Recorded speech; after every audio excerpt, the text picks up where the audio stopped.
Friends, quality never comes at a cost. Quality is always cheap. It in fact saves cost. And therefore as I was glancing through this book that the D.L. Shah QCI Awards is describing the various projects, on almost every project, this is a project done by a company in Hardwar, and the gains are 53 lakh rupees saved in costs, productivity increased 30%, cycle time reduced by 4.82 minutes, 6 manpower from each line, total 24 manpower reduced over 4 lines, and machine speed increases from 80 to 120 pieces per minute. I don't think the cost of the effort done to achieve this would have been anywhere comparable to the benefits. It has other benefits, non-tangible, like safety of workers, the morale of employees. People started thinking out of the box in this company, which is what, when you bring the consciousness of quality, happens. And the chances of customer complaint significantly reduce. Similarly, on another project, the cost saving has led to a financial gain of $45 million. And the scalability of the opportunity to duplicate that in other companies.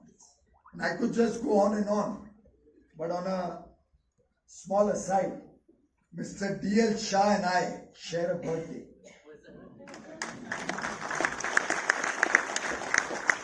I'm privileged that you asked me to dedicate this book, because the first page, as I read, the late D.L. Shah, 13 June 1907. And I'm glad I got this information, because it makes me feel closer to Quality Council of India. Incidentally, the Director General of the World Trade Organization, Dr. Ngozi, and I also share a birthday. And I think that helped in our bonding, helped when I was fighting for India and the developing countries' cause at the WTO, and also helped when we finally celebrated the success of the WTO along with our birthday celebration together. Friends, not only since I became the Minister of Commerce and Industry, but ever since I got an opportunity to serve in government. And truly the work that they did in bringing quality into the entire coal ecosystem is not only worth the highest accolades, but has been in the spirit of national service, because it has transformed the way the coal industry looked at quality. There was a time before 2014 where what you paid for in terms of coal was far, far away from what you actually got. So there would have been slippages as high as 6 levels or 5 levels many times in the quality of coal that was being delivered versus the coal that was being paid for.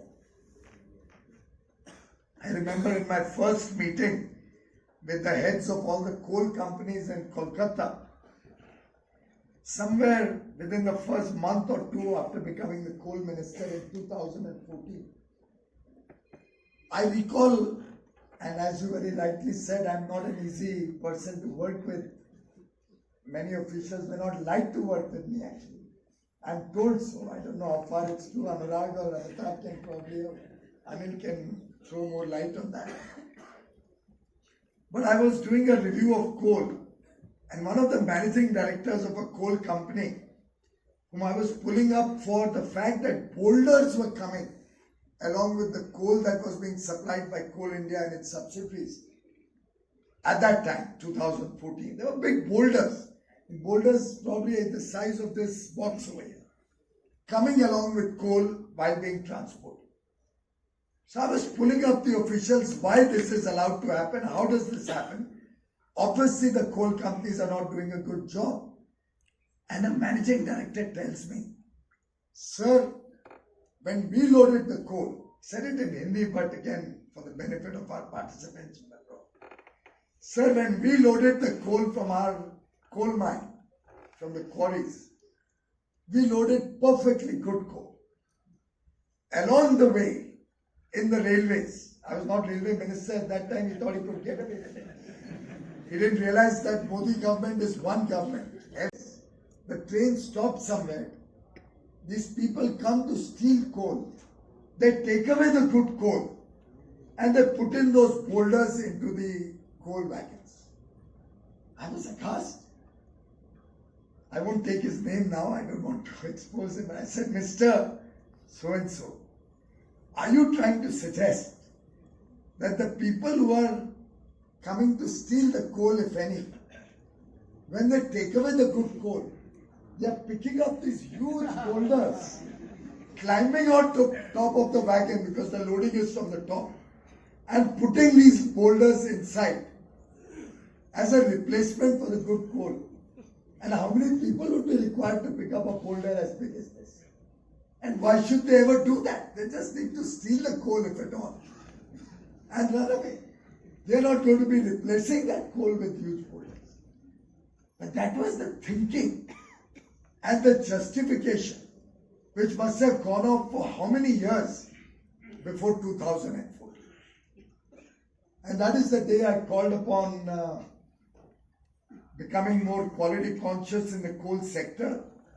After serious efforts, I found that it was not getting us adequate results, and that's where, like the good Samaritan, Coal Quality Control of India walked in and helped me truly transform the quality of coal in India. I think it took us about a year and a half of relentless pursuit and pushback. Wasn't an easy job, friends. Every single way, along the way, every single possible opportunity, we were trying to be stopped. Every effort was made to stop us. It was not an easy journey. Right from even appointing them. The process to appoint them was full of complications and files and paperwork going up and down to avoid appointing. They said we'll do it in our own labs, only our labs will do it, third party will not do it. Every single obstruction that they could do, they did. But I'm glad to report that by the time we finished the project, of course it's continuing. You still continue to do third party samples. But by the time we achieved a zero tolerance on quality of coal being compromised, what the coal company built is what the power plants got. And if they did not, we had before the dispatch, that would go for a third party independent evaluation. And should there be a discrepancy in the billing and the independent third party evaluation, coal companies have actually paid back money to the power companies, which ultimately, ladies and gentlemen, have helped all of you in business, as residential consumers. All consumers of power in the country benefited because this irregularity was ultimately being loaded to the power cost that everybody was paying until 2014. And with the quality of coal improving, your cost of power came down, was kept under check, and of course, our power companies and the equipment that they use got longer life, less maintenance, and overall, this quality consciousness helped us in changing the mindset of the coal companies. I'm sharing this in so much detail with you, friends, because I'm convinced quality only helps save. It comes at zero cost. And any effort made to improve quality across the country in big or small units, in everyday life, will help the economy, will help the country truly become a developed country. There is no shortcut in quality. You have to go through the rigor. You have to go through the initial pain. but it can have huge results for each one of us. We've seen that happen when the hospitals were taken up for quality accreditation. We've seen that happen when the Food Corporation of India decided to focus on quality, particularly since the grain being given, rice, wheat being given, was to the poor of the nation, who also have a right to good quality food grains. And the country is really proud of the fact that Prime Minister Shri Modi, through the COVID period, not only ensured good health care, the wheels of the economy getting back into action quickly, but ensured that not a single child had to sleep hungry. I am seeking their cooperation in helping us bring about more alignment with international quality standards, alignment with, or rather bringing together convergence of all the various quality related organizations, whether it is FSSAI, BIS, whether it is the rail or defense establishment, whether it's the National Test House, all of these various quality related organizations. I would urge the ministry and QCI to work to bring in convergence so that quality, which we want to be a national mission, also works hand in hand towards greater acceptance of all these various organizations working in tandem, working towards a world-class quality system which can help us scale up absorption of quality standards, which can help take the national quality mission to every citizen and every business establishment in the country, so that the business environment, the investment environment that we have been able to create can grow from strength to strength and can help India achieve our mission of becoming a developed nation by 2047. Quality, ladies and gentlemen, will define brand India. And I do hope the brand India that goes out across the world will be one where quality is assured, quality is guaranteed, and quality becomes a part of every facet of our life as we work in the Amrit Kal, the next 25 years, to making India a developed nation.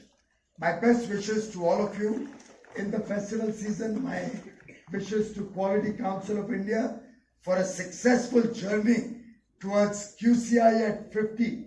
When India will be celebrating 100 years, you will be celebrating 50 years. And I think that will be an appropriate occasion to measure the success of QCI's journey to make quality intrinsic to every aspect of Indian life, our customers' satisfaction and happiness, and making India truly a world power that it is destined to be. Thank you.